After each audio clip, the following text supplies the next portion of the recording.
So I thought I would do an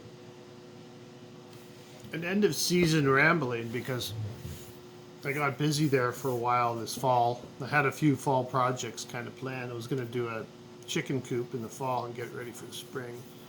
I didn't do that because I was going to.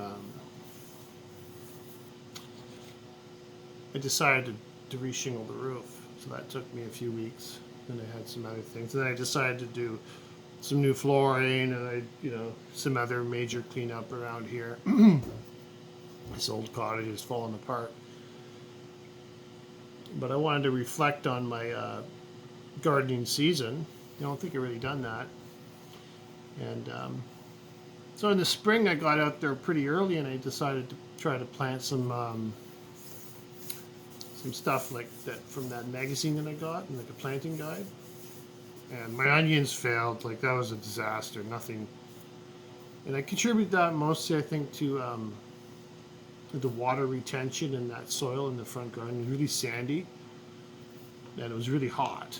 So the combination was probably the biggest factor there. I tried a few other things. A few other experiments. My cabbage, despite it being actually hot, like they did okay. I got some cabbage, and the broccoli didn't work. Actually, what was happening in the fall, they started to sprout just tiny little heads, and I was kind of keeping an eye on them. I'm thinking, oh, it's going to get too cold, and then then the bunnies decide to come along and literally just eat them all off. So there's like 10 or 15 broccolis out there, and the bunnies just nipped them off, and this is fine. I get something to eat. Yeah, I had good peppers this year, and lots of pretty good tomatoes. My cucumbers did really awesome. The few varieties that I tried, the Armenians were fun. These things were freaking, like, I couldn't believe the size of them. But the problem is like, what are you going to do with them? You get cucumbers growing like that. I just give them away to people, right? Because you can't only handle so much. And then I did relish. So if you get into doing cucumbers, I think relish might be a good option. But as things developed, because I did the cabbage, I wanted to do a few things of sauerkraut, right? And at that point, I didn't know almost nothing about fermenting foods, like fermented, like, just there's nothing there. So I went down that path later on in the fall, which was pretty exciting. So I made kimchi, I fermented peppers. I still got huge amounts of peppers in the fridge. I could probably go. I'm gonna grab the thing real quick. And hold on. Got more beautiful ferments here. Do that. Here's a nice big jar of fermented. These are my jalapenos. They're kind of, they squished a little bit, but they're in there. That's.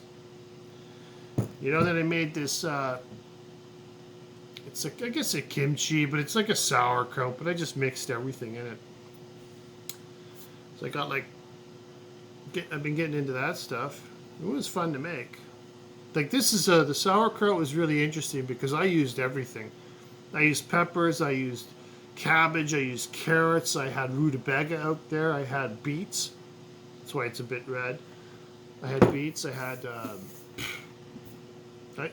whatever I had. I just chopped it all up, threw it in there, and did it like a kimchi kind of thing.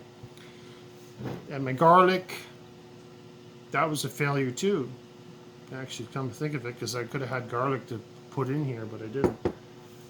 I bought a couple cloves of garlic and put it in there. Because I left my hot peppers on as long as I could, right? I still got some growing over there, some jalapenos. I did great. My peppers all did really great. Like, so I've been, that's the biggest thing there. And you know, the green beans, some of them didn't do so good. My scarlet runners, on the other hand, did really great. And because gardening, I don't really plan huge, like, I kind of just play it by ear and let it just go. You know, some minor planning ahead of time when I'm starting my seeds. You know, I'll start sprouting my seeds and for my peppers probably near the end of February, kind of thing. But I don't over plan it. I just kind of go and I just try to get extra stuff and then try to come up with a few new things to try every year, different peppers, and so it's quite an interesting evolution of how things go. And fermenting wasn't even planned at all this year, except for the fact that I wanted to try to make a few jars of sauerkraut. I mean, you could go buy them at the store too if it's, you know, I mean, that's easier. And maybe that's what some people would rather do, but I enjoy the gardening part. It's part of the hobby, right? Not the end product. Some people are like, end product thinking they just skip the fact that the whole process is part of the hobby, not just the end product. Right? It's like you don't go mountain climbing just because you want to be at the top. Well, you can just take the road to the top and call it a day. I mean, that's not the point, right? But yeah, I got some good ferments. I got a spaghetti sauce. I canned that. I made some salsa with fermented salsa. So we'll see what happens next spring. Probably, you know, just a lot of peppers. So that's my end of the season rambling. Yeah, that's it. And I hope everyone has a Merry Christmas. Little tree back there, you can see them glowing. And we'll see you in February when I start planting seeds. Merry Christmas, Happy New Year.